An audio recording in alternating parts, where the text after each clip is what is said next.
Hello, this is Todd Summers, Director of Research and Development for SoftWrite. In this video, we will be doing a detailed introduction to TAP 7. The current version that we are demoing here is 7.2.1. So TAP is organized by project. You'll see when you first open TAP, everything will be blank here.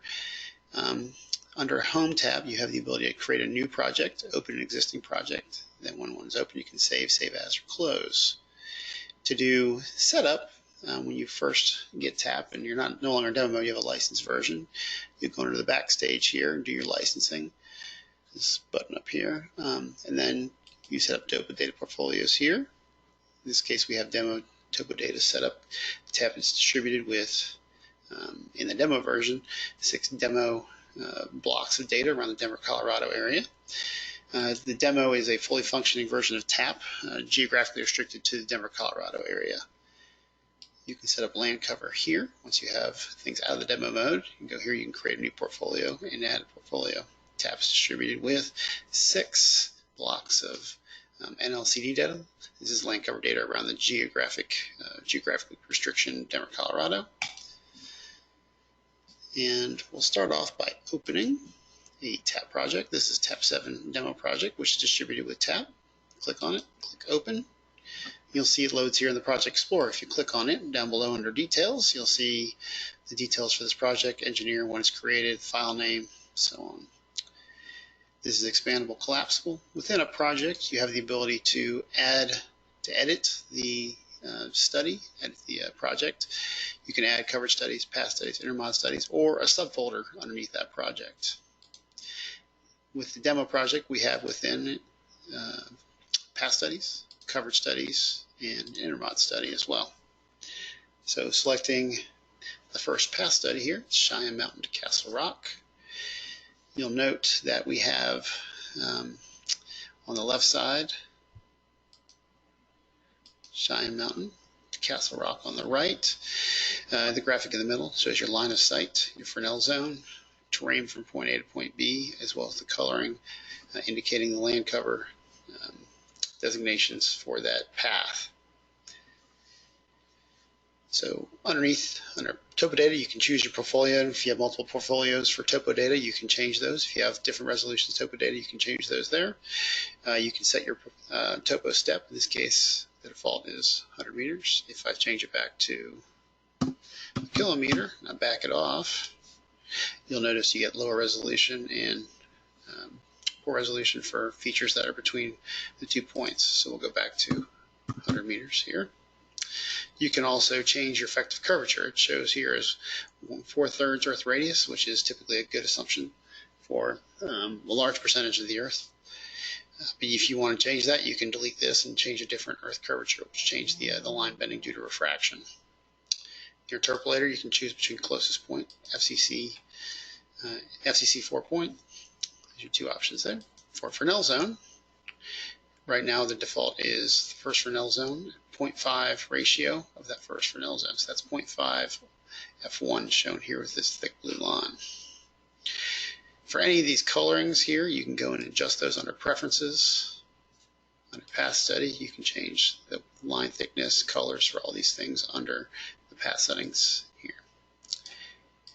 If at any point you're anywhere within TAP, you can click the F1 button and it'll load up the context-sensitive help, the full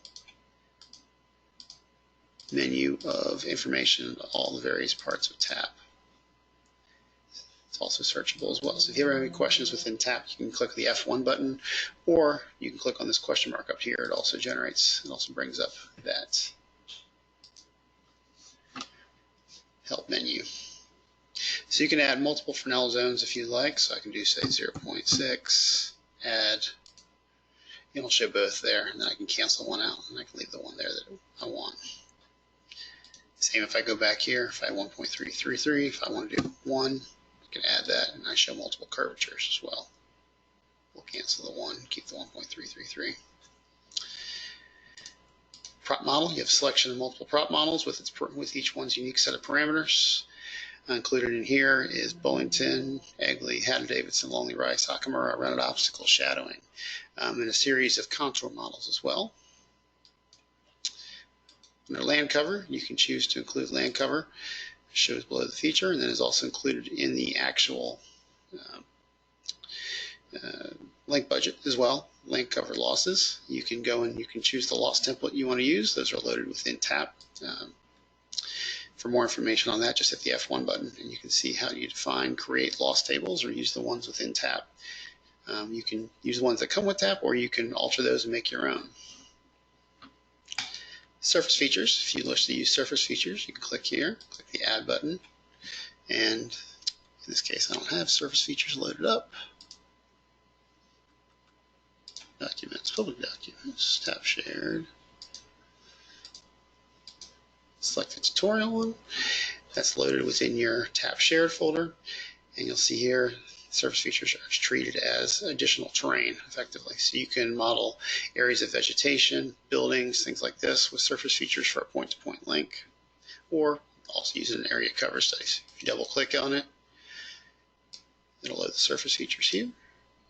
You can select to add a feature from profile. So in this instance, if I have like 50-foot trees in this area, I create this area. I create a box, click and drag to select the box here. Go under added from Cheyenne Mountain to Castle Rock. And change the type from clutter to say vegetation. If I have 50-foot trees, go here, change this. Change to 50. Redraw the profile. And you'll see it's now 50-foot trees in that area that I selected. You can also merge. If you click on the merge button, you can bring in shapefile. You can bring in obstruction data from a file. It just has to be formatted in our one of our open formats. Click close here. Under profile display, you can adjust distance units, elevation units. You can change bend line zoom. You can bend line of sight as well. Within this, you have multiple zoom options. You right click and drag. You can blow up an area. Double right click brings it back. You can also maximize the profile here. Restore here. Oops, change there. If you wish, you can reverse the path, clicking this button to go back and forth. For cursor, you can enable a data cursor. As you move over, it'll update the cursor as you're moving across. When you get to a spot you want, you can hit the shift, right click, and it'll capture that point here in the right column.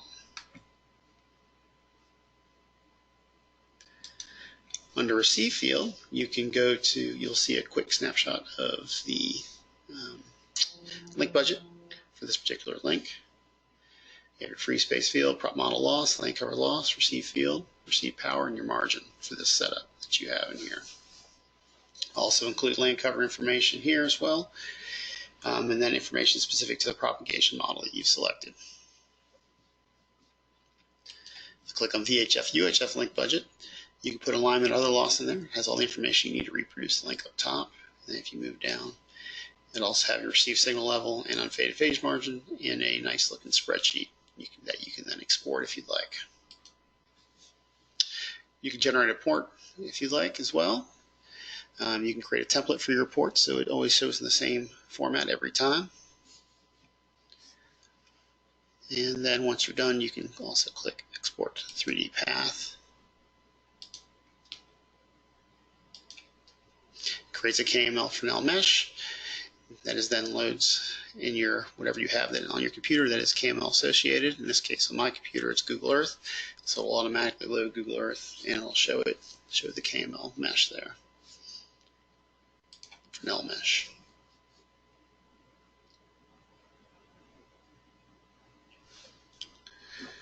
KML includes pins for the start and end points, transmit and receive.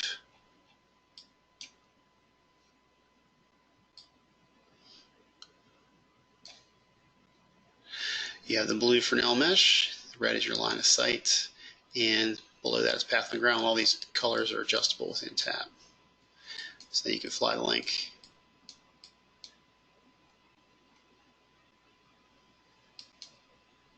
See where you have impingements along the link.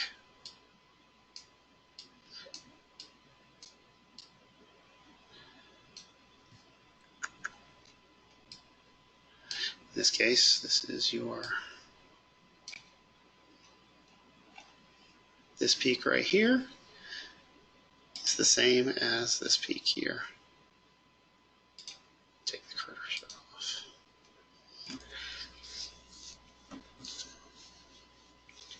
So you'll notice as I'm altering things that you get this asterisk here that shows that some part of the project has been modified. Since it was last saved, click the Save button to save changes. We also have the antenna elevation button here. You can put your additional clearance you want. You can iterate over either the transmit side or the receive side. You give a start elevation, stop elevation, step elevation, and it'll iterate through and calculate the required height on the far end to give you clearance over terrain. So in this case, if I show my 30.5, this is what the clearance would be to get you over the terrain. Here's the 30, 100.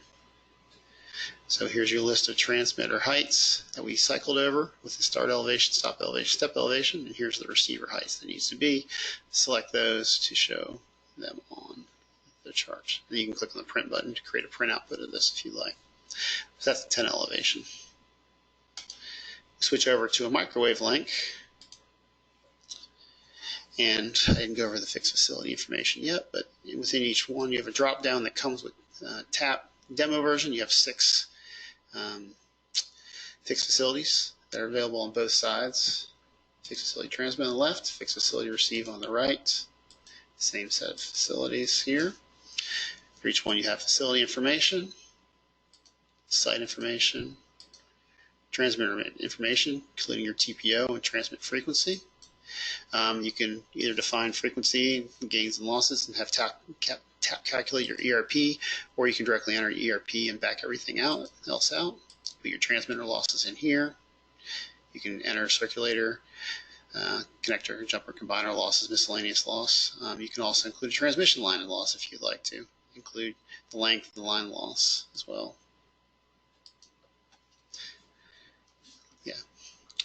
For transmitter antenna, you can define the transmitter antenna height, antenna reference. We have here, if I was editing this, you could select one of the antenna patterns from our antenna database as well. Click the open button, and you can select a library and then select an antenna, and they'll be included in your study. Or antenna mounting information is here. For automatic antenna mounting, where it points automatically at the receiver, you click up here on the point TX antenna. This would be active if this was in edit mode. And I'd select an antenna. For receiver, we'll go over to the other receive side. You have receive frequency, sensitivity. You can define receive antenna height here. You can also select an antenna as well from the antenna database on the receive side, including the study. Receiver losses are here. You can select the transmission line, which has been done on this side. Put receive gains in, and receiver digital specs as well on the receive side. So microwave link budget, similar to the VHF UHF link budget. Some differences here. You can do a calculation for absorption loss. You can calculate rain loss. TAP automatically loads up your area for the crane map. You can do a lookup of the rain rate for your region based off crane rain maps, and then you have 4 models available to select the loss for your particular frequency and rain rate and path length. Or you can select the average. This will be included in the study in the link budget down below. You have terrain factor and climate factor that you can calculate. Go down to the bottom. All the information you need to reproduce links up above. Here's your link budget here, receive signal level, unfaded fade margin, and then your undependability, reliability, and outage in seconds per year are all listed down here. Now there's multiple combinations here. You can define frequency diversity here by defining a diversity frequency here. If you wish to include a spatial diversity on the receive side, you can click here and set up a diversity system, a second antenna at a different height. And then you can also include receiver digital specs as well, do calculations based off of that. What I showed you is the very simple version. So proceeding over to coverage studies. Coverage study setup is pretty similar to the past study. You still have the same fixed facility access here on the left side. On the right side, it's a mobile facility. It's a different database. TAP comes with 2 mobile facilities, minimum body losses, severe body losses. It's similar to a fixed facility. In this case, there's no position information because it's going to move throughout the area and evaluate at each point. You have facility information, transmitter information, transmitter losses, antenna. So if you want to modify one of these, you go up here, click here, and you just create a copy of it. And then you can make a copy of one of these facilities that comes with TAP. On the receiver side, same setup, similar setup to the fixed facility. Receiver frequency, sensitivity. TAP calculates a required field for you, which is used as your initial threshold when you run the study. Down below here, there's 4 types. You have tile coverage, radial, contour, and target. What you see here is a radial, which is basically spokes on a wheel. You'll see the actual site is indicated here to mark the fixed facility. Click here. You can zoom in, zoom out. We have selectable base map layers. This one is done with OpenStreetMaps when it comes to demo. There's other options. When you have a licensed version of TAP, you also have these other options for base map. I select to a target study. This is basically discrete points in an area. You can select these either from a map, from a file. You can load them manually. You can do them from feature targets. So you can select roads in an area, for example. Click here. I select this area. Oh, I need to have layers loaded for this. So I'm going to say we're in Colorado, so I'll load Colorado interstate highways, roads, U.S. routes. Load those, feature targets, select this area. We'll select all U.S. routes, roads, interstate highways. I do a point step of 100 meters, so I'll drop points every 100 meters, and you'll see TAP will automatically load those values. So you can set up to areas you might run on a drive test automatically. Now you see they've populated this list below. I'll go on to 771 points down below. And I'll tell you a description of these. So that's been set up. Now that I modify that, you see the asterisk here. Save it. We'll come back. Contour study. It's like a radial study, except it does extent of coverage. You have a contour percentage here, so 90% of points inside the extent of coverage that is described. Extent of coverage along each radial, that is.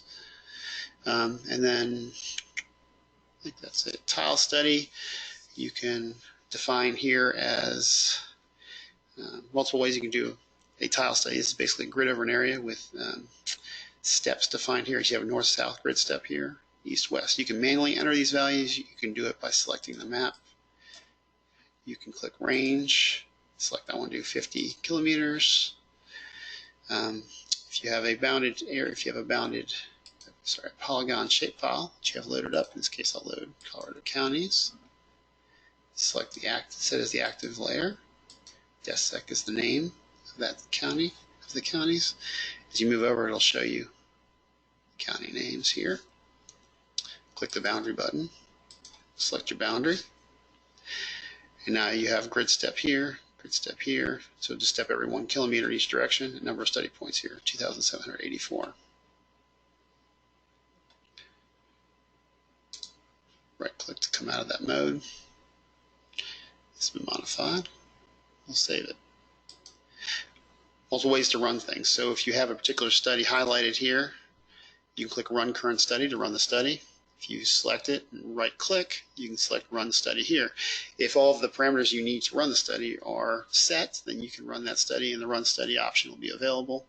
Alternatively, you can also click Run Batch Study and select all studies you wish to run. We haven't done intermod studies yet, so I'll deselect this. If you want to select or deselect, you can. Selecting a whole folder, select the whole thing. So we'll click that, click Run Selected Studies. If you do not already have it loaded up, it'll automatically go and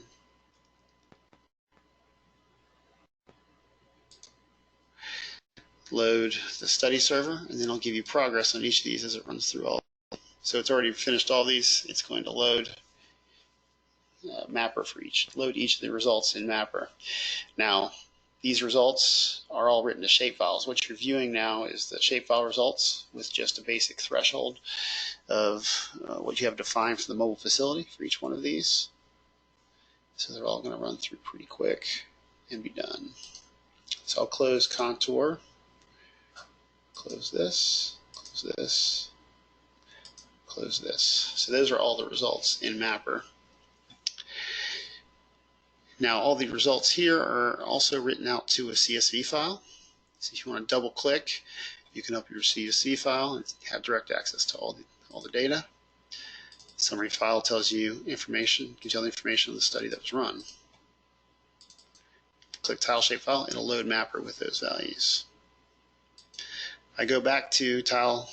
If you go back to these, you'll see that once a study's been run, it is locked. In order to make changes to that study and rerun it, you'll have to right-click, delete study results, and that way you can go, once you've done that, you can go back and make modifications to it and rerun it.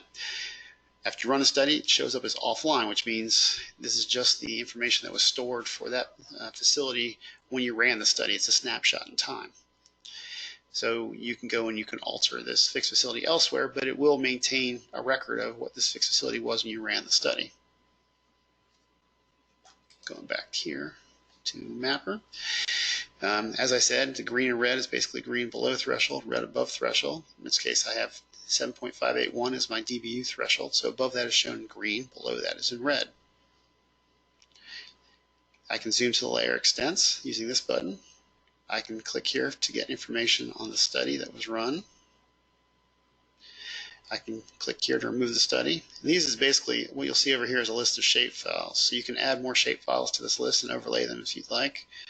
Show layer, hide layer here, and then here's your opacity slider. So if you want to adjust the transparency and show it darker, you can. Similar to the other one, you have base map layer selection. You can add adornments here. You can add different objects here. I won't spend much time on these in this video. But you have the ability to do quick coverage studies. You can do a path preview. You can measure distance. You can add obstructions and create obstruction files here. Preferences are here, obviously. For this one, I want to edit my study layer. Click on the gear, and you can choose to show the transmit site. You can show the label here. You have options for the marker for that. You can change the marker size. You can change the label size, and you can do the label position as well. You have the option to show mouse tips if you want. So you hover over, it'll show you, say in this case, we'll choose Power DBM. You can show distance circles. In this case, I have it out to 15 kilometers, step of 5. I do 50 here, do step of 5. If I hit apply, it'll now show distance ranges, range circles out. Going to analysis, we'll show you percentage in different groups, including cumulative percentage above the different levels that you've defined in style. Here you have simple style options, value range style, unique value style. For this one, signal strength is an output, so you select the value range style. You have field dBu, power dBm, multiple options here. So if I want to do, say, power dBm, if I want to see my results in dBm values, I can set it here. Clear what's preloaded in the table, which is preloaded with whatever the signal, whatever your threshold was coming out. I could do minus 60 to minus 10, for instance, a step of 10. Click autofill. Oops. High value should be minus 60. Now I'll do autofill. And a lot of fill according to whatever these colors were. So I can have red as my top color. Click here to change this one to orange, yellow, green, light blue, darker blue, and then this one you can make, say, transparent. And here are your range values here. They're preloaded when you do that. You can go through and change these manually. You can make these talkback levels. If I was to click add talkback threshold, you can add a talkback threshold here as well. That's applicable for when you have this in DBU. And then for your description, you could add, say, different data rate levels, different modulation types, indoor versus outdoor. So you could set multiple thresholds here and define them, descriptions, to be whatever you want them to be. This is what's preloaded with TAP. So if I click OK, I set that. Under Preferences, new to 7.2 is the ability to set your initial coverage layer style. Oops, cancel. So if I'm in here, once you set this up the way you want it to load, you can save this.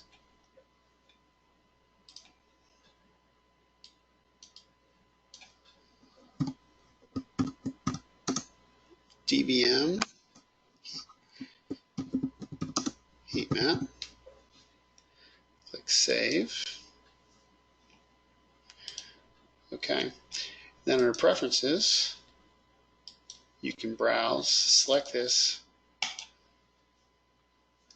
coverage layer style that you selected, and the next time you run a study, when it loads up, it'll automatically load up with that one. So I can go back and say, if I've got my target study that I run, whenever it runs and completes, when it loads up in TAP Mapper, just give it a second.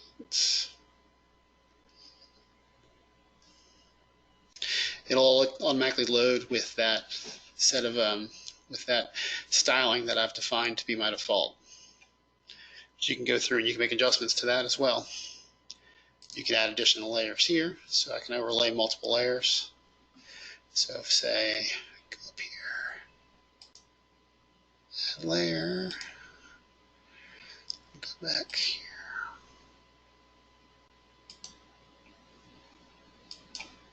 Tab work.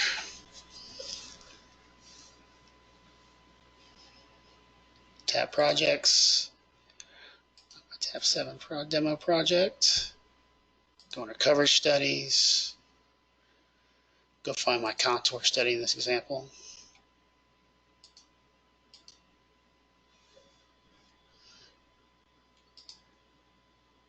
And there's that contour study that I just ran. It's overlaid as well now.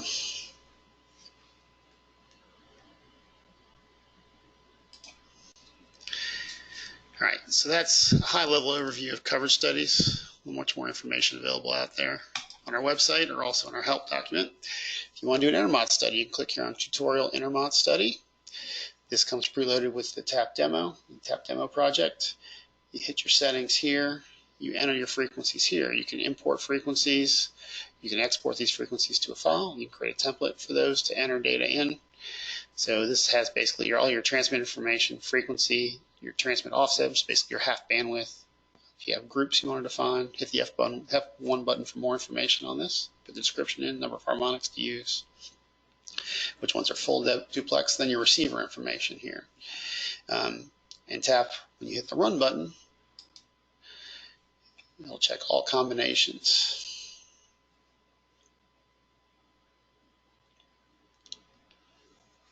In this case, I set it up in such a way that it did not come up with anyone.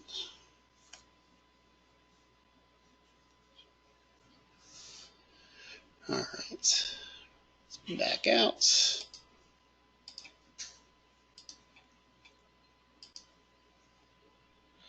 If you want to clear the results on that one, delete study results.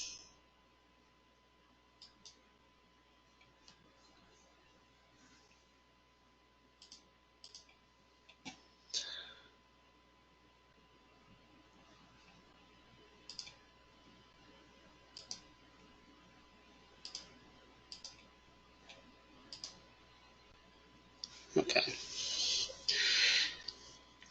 So if you click on RX View, you can view the overlap of your receiver that's overlapped with various ion products that's calculated for combinations of transmitters, harmonics from transmitters. You can switch between them here, and it's basically produces a table which you can output. You can show all, hide all. You can choose which ones to show up top. For instance, the CSV file will have the list here. You also have a summary here describing what was run. high-level overview of intermod studies. Again, hit F1 for more information on this. Under utilities, we have multiple utilities here. Surface is where you can access your fixed facility manager, mobile facility manager, service feature editor, your tenant manager, which is going to have the preloaded libraries of TAP, and within each library, sets of models here. You can then click through. Gain filters or frequency filters up top. You can add new libraries, add new models, you can copy models, and then you can import antennas and export antennas here as well. Omni antenna distortion. This calculates the distortion according to sets your offset, mounting distance, tower face, and then whichever configuration you have here in terms of how you mount an antenna off of a tower. So this is your gain, mounting distance, tower face. You can also select an elevation pattern from the antenna database and include it as well, and that'll show up as the vertical pattern. And then you can save this. You can click the save button down here once you have something saved, and you can save it to your antenna database and then use it in the study as well. So this is your distorted pattern for an Omni based off reflections from the tower legs. Stacked antennas. You can add multiple antennas and calculate a stacked pattern. Okay. Plus.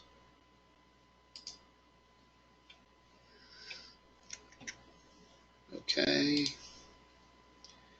Set different wattages, orientation.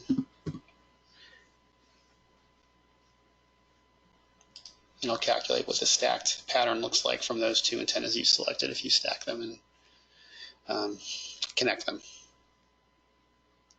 You can also save this once you have it set up. If you're licensed, you can save this and use that in your antenna, save it to your antenna database and use it in your studies as well.